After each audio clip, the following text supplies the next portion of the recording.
नमस्कार बाबा जी, आज आपको फिर नमस्कार करेंगे। मेरा टॉपिक धर्म से ही है और अभी हमारे कनागत श्राद्ध शुरू हुए उसी के ऊपर है, और मेरी बात को ध्यान से सुनना और पूरा सुनना, क्योंकि अंत में अभी मेरे को एक चीज़ कहनी है। स्टार्टिंग में भी कह सकता हूँ, लेकिन वहाँ नहीं जिस तरह, इसलिए मैंने उसको लास्ट में रखा है।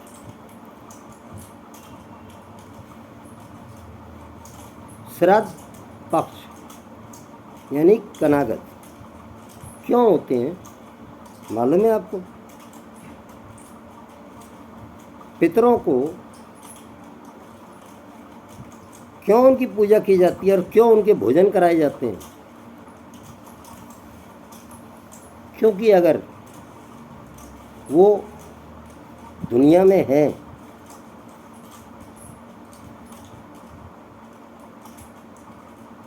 तो हम उनको श्राद्ध कराते हैं। हमारा मानना है कि मुक्ति हो गई, भगवान के घर भी चले गए, नई आगे की योनि भी ले ली होगी उन्होंने। तो फिर आप यहाँ एक सवाल है कि प्रश्न है, सवाल नहीं, सवाल तो मुसलमान पूछते हैं, प्रश्न है तो फिर आप ये भोजन कर क्यों रहे हैं, करवा क्यों रहे हैं? तो क्या आप ये मानते हैं कि आपके पूर्वजों को मुक्ति नहीं मिली है इसलिए आप उनका श्राद्ध कर रहे हैं? यह सिर्फ एक सामाजिक दिखावा है। आप तो जानते हो, जो लोग मेरे को सब्सक्राइब कर चुके हैं और जो मेरी वीडियो देख चुके हैं, मैं बहुत कड़वा बोलता हूँ, लेकिन सच बोलता हूँ। सोच के देखना, मैं कोई गलत नहीं कह रहा। जब आपके पिताजी, आपकी माताजी आपके जीवन में थी, यानी कि वो बुढ़ापे में आ चुकी थी, तो 70% लोग तो उनको छोड़ के अपने अपने ठिकाने चले गए थे। कोई अमेरिका चला गया, कोई नौकरी कर रहा है, कोई कहीं, कोई घरवाली के कहने से कहीं अलग चला गया।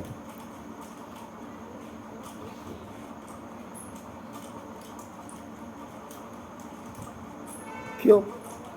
फिर अब श्राद्ध में ही आप क्या खास करने वाले हो?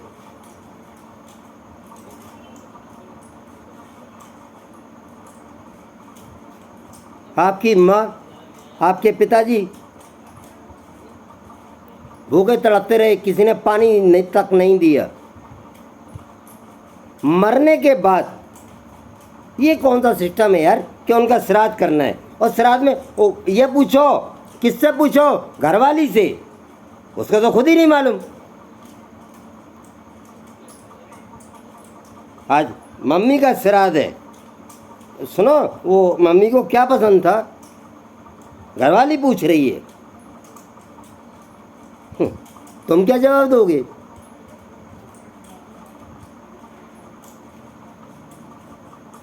वही सवाल पिता के ऊपर उठेगा, पिताजी को क्या पसंद था, आज वो बनवाना है। वो उनके लिए नहीं बनवाना है, जीते जीते उनको वो चीज़ें आपने कभी खिलाई तक नहीं, शकल तक नहीं देखी। लेकिन अब एक सिस्टम है हमारे यहाँ, ये सिस्टम भगवान जी ने बना दिया है। वो क्या सिस्टम बना दिया है कि श्राद्ध पक्ष में आप जो उनको पसंद था ना, वो आप खाना बनाओगे तो फिर एक पंडित जी को बुला करके उनको थाली लगा देना, तो वो यहाँ से डायरेक्ट खाएंगे पंडित जी और वो पहुँच जाएगा उनके पेट में। है ना? देखो कमाल की बात। दुनिया में जितनी आबादी है ना, इंसानों की बात कर रहा हूँ मैं, उनमें 0.1% आदमी है जो श्राद्ध करता है। तो गरीब की तो औकात ही नहीं, वो तो 13वीं और 10वीं और उसमें भी लोगों को खाना कहाँ से खिलाएगा? वो तो खुद ही झोंपड़ी में रहता है। उसके तो बाप को जलाने के लिए लकड़ियाँ भी लोगों ने दी थी।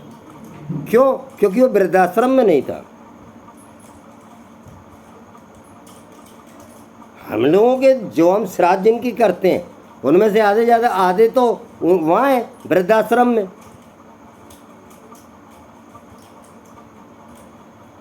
पैसा कमा लिया, कनाडा अमेरिका की नौकरियां कर ली। क्या सचमुच आप खुश हैं, सुखी हैं? यही सुख है?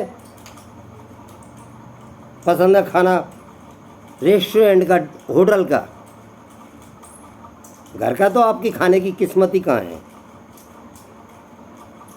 फिर औलाद ने, बिटिया ने आपकी इज्जत कर दी, आपने अपने माँ बाप की कर दी थी।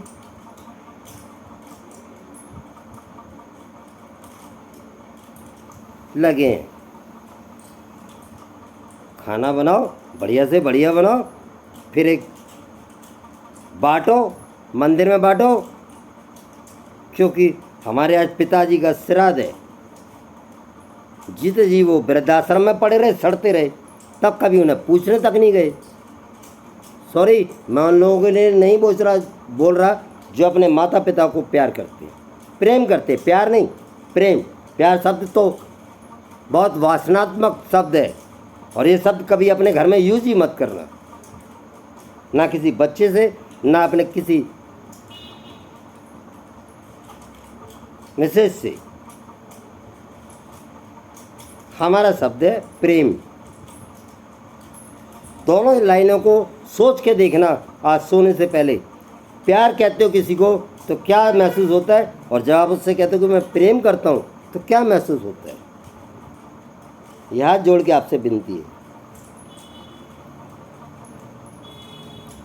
वृद्धाश्रम बन गए, वो तो मैंने आपको बता दिया। कर्नाटक में दुनिया की सिर्फ 0.1% आबादी है जो ये श्राद्ध करती है, तो बाकी लोगों को तो कभी आज तक मोक्ष मिला ही नहीं होगा, आप भी जानते हो।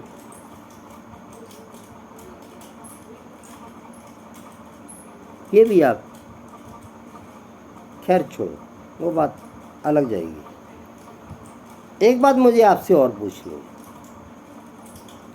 देव सो गए, देव जाग गए, तो मुझे एक बात का जवाब दो। जब देव सो गए तो फिर ब्रह्मांड कैसे चल रहा है? अगर हम ये मान लें कि देव ही इस ब्रह्मांड को चला रहे हैं, देव कौन? त्रिदेव की बात कर रहा हूँ मैं, ब्रह्मा विष्णु महेश की। तो जब वो सो रहे हैं, ब्रह्मा जी सो चुके हैं, तो फिर बच्चे कैसे पैदा हो रहे हैं?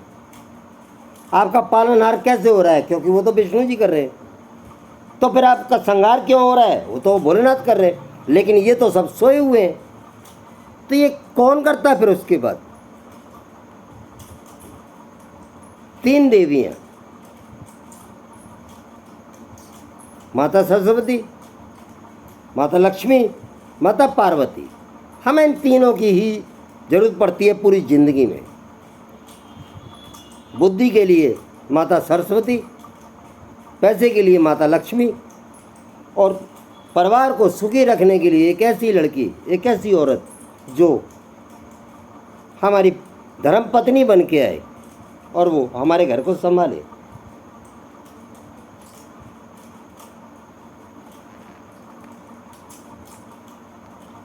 तो एक बात बताओ, आप इनके अवतारों के पीछे क्यों पड़े हो?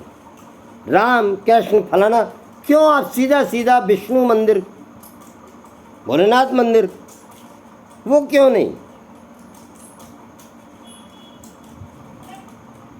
ब्रह्मा जी को श्राप मिल गया था हमारे धर्मानुसार, हमारे धर्म ग्रंथों के अनुसार,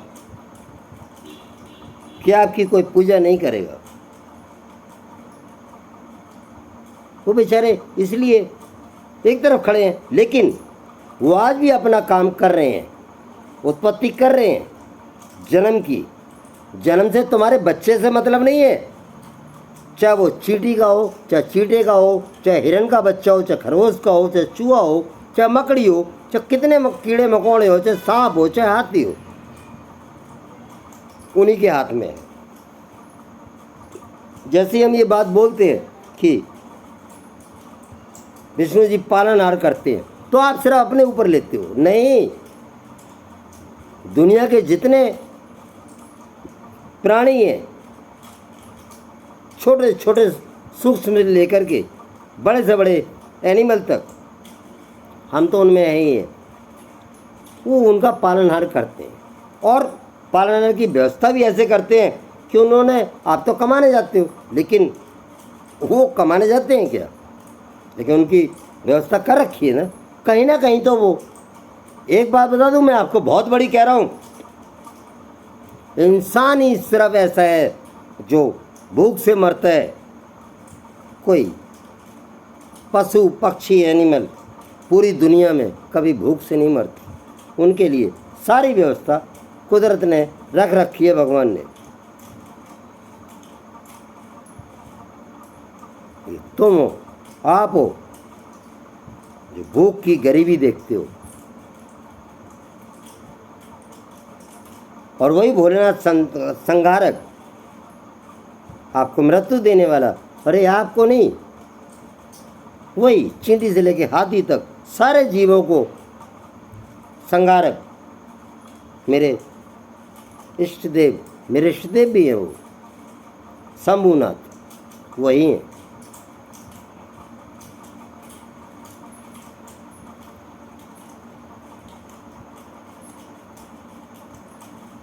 ये मैं बहुत सुनता हूँ, मैं आपको पहले भी बहुत वीडियो में बता चुका हूँ कि मैं जहाँ भी जाता हूँ, बाई रोड जाता हूँ, रात को अकेला ही जाता हूँ, और बिल्कुल स्टेट हाईवे छोड़ के रात को मैं जंगलों से ही सफ़र करता हूँ, क्योंकि मुझे एडवेंचर ही पसंद है और मुझे नेचुरल बहुत ज़्यादा पसंद है। और मैं चाहता हूँ कि बीच जंगल के अंदर मेरी गाड़ी पंचर हो जाए, आप यकीन मानो, मैं चाहता हूँ कि मेरी गाड़ी अब पंचर हो जाए, क्योंकि मैं देखना चाहता हूँ मौत कैसे आती है, या फिर उस समस्या से मैं बच के कैसे जाऊँगा। लेकिन आपके सामने बैठा हूँ, आज तक कुछ आई समस्या आई, बहुत आई, लेकिन निकल गया। आपके सामने बैठा हूँ, वीडियो बना रहा हूँ। फिर से बताता हूँ, जिस आदमी को इन चीज़ों पे विश्वास नहीं, मेरे से बात कर ले। फिर से फ़ोन नंबर बताता हूँ, 9811211605। शायद आप ना लिख पाए हो तो मुझे कमेंट में पूछ लेना मेरा फ़ोन नंबर।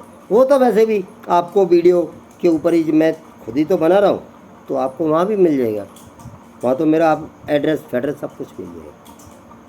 अब ये जो जगह जगह आपने, मैं जंगलों में जाता था, दूल्हा देव,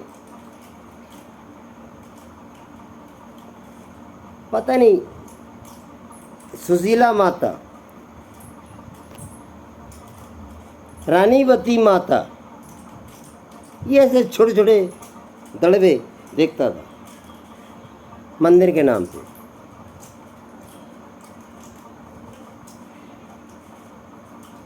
आपको याद होगा,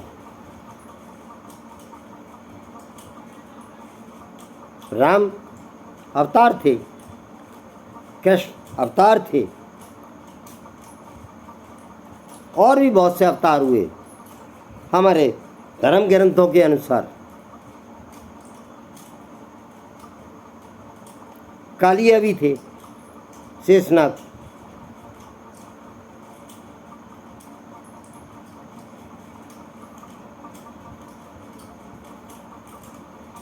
एक बात पूछूं मैं आपसे, मैं देखता हूं मेरे आसपास ही, मैं एनसीआर में रहता हूँ, हरिद्वार, ऋषिकेश वगैरह वगैरह, हर जगह, हर घर के अंदर, हर आश्रम बने हुए हैं, और यहाँ लाखों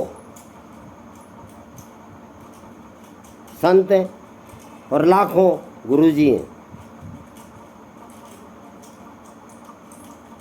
मैं आपसे एक बात पूछूं,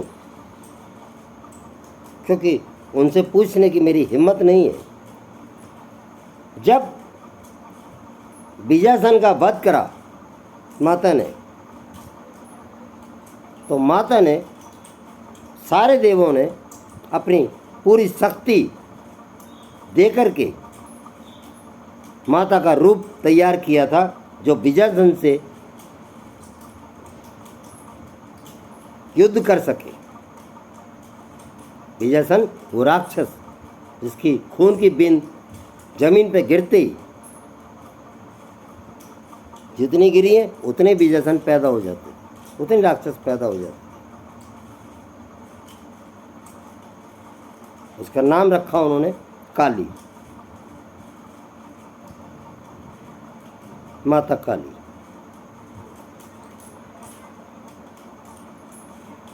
जब विजयसन की उन्होंने गर्दन काटी, खुद माता काली ने उसके खून को पिया। आप समझ रहे मैं क्या बोल रहा हूं? एक असुर की, राक्षस की खून को माता ने पिया, क्योंकि जमीन पे गिरता तो बर्बाद हो जाती दुनिया। उससे पहले जब लड़ाई चल रही थी तो जहाँ भी घाव लगता था विजयसन के राक्षस पैदा हो जाते थे। तो उसके लिए माता काली ने 108 डंकनियाँ पैदा करी। डंकनी बिल्कुल वही हैं, चुड़ैल की तरह होती हैं, जो आपने कहानियों में सुनी है। डंकनियों को सिर्फ खून चाहिए तो पैदा करी। तो जैसे ही विजयसन की बूंदें गिरती थी, कोई ना कोई डंकनी उसको अपने मुंह में लपक लेती थी। तब विजयसन का वध हो पाया। माता काली अपने लुप्त हो गई। जिन देवताओं ने उनको, त्रिदेव ने जिनको उनको बनाया था, वो वापस चली गई। विजयसन खत्म हो गया। अब एक बात का जवाब दो आप लोग, वो 108 डंकनियाँ जो बनी थी वो कहाँ हैं? उसी पृथ्वी पे अलग अलग नामों से जानी जा रही हैं, जहाँ छोटे इलाकों में बलियाँ चढ़ती हैं, खून चढ़ता है। ये मैं नहीं बोल रहा हूँ, ये मेरे धर्म ग्रंथ बोल रहे हैं। अब यहाँ एक बात और पूछनी है, वीडियो आज मैं लंबी नहीं करना चाहता था, फिर भी हो गई।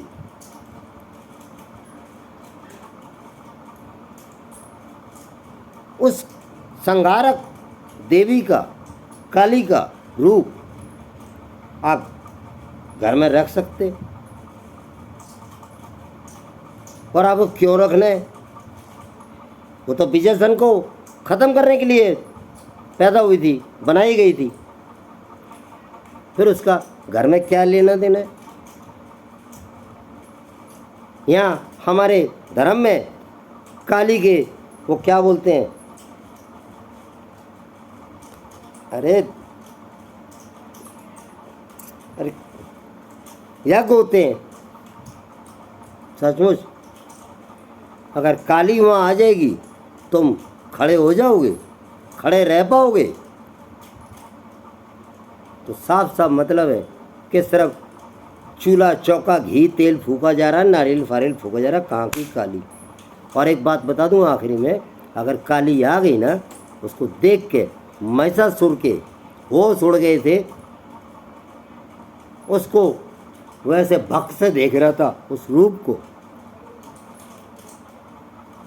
तो तुम तो हो क्या, तुम्हारे तो चिथड़े उड़ जाएंगे। कल्पना करना इन चीज़ों पे कि हमारे धर्म को कैसे बनाया जा रहा है। फिर से बता रहा हूँ, धर्म गलत नहीं है हमारा, इसको बनाया गलत तरीके से जा रहा है, गलत तरीके से परोसा गया है आपके सामने। राशि ठाटबाट बर्बाद हो गई ना, अंग्रेजों ने कर दिया ना नाश। उनके सबसे बड़े पिटलग्गू उनके ही बचा लिया उन्होंने देश को। हमेशा गुलाम रहे हो और जिस सोच में चल रहे हो ना, हमेशा गुलाम ही रहोगे। धन्यवाद।